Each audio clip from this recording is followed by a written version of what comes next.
Hi everyone, here we're going to show you how you can connect your Liquid account to COINRULE. In your Liquid dashboard, on the top right, select your account icon and then Security. Select the API Tokens tab and click on Create API Token. Here, you will need to grant the required permissions that the API will need to properly work. Select all these options. You don't need to select withdrawal rights, as COINRULE will never ask for these.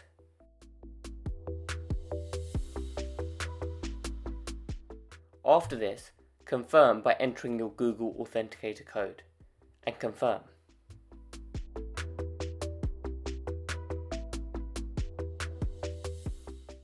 Your API token is now created. You only need to copy and paste this into your COINRULE account.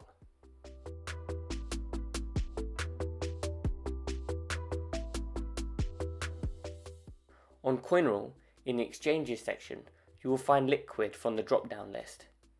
Select Liquid and paste the token ID.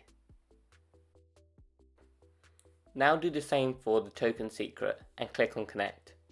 Once you've done this, you're now ready to trade on Liquid with COINRULE.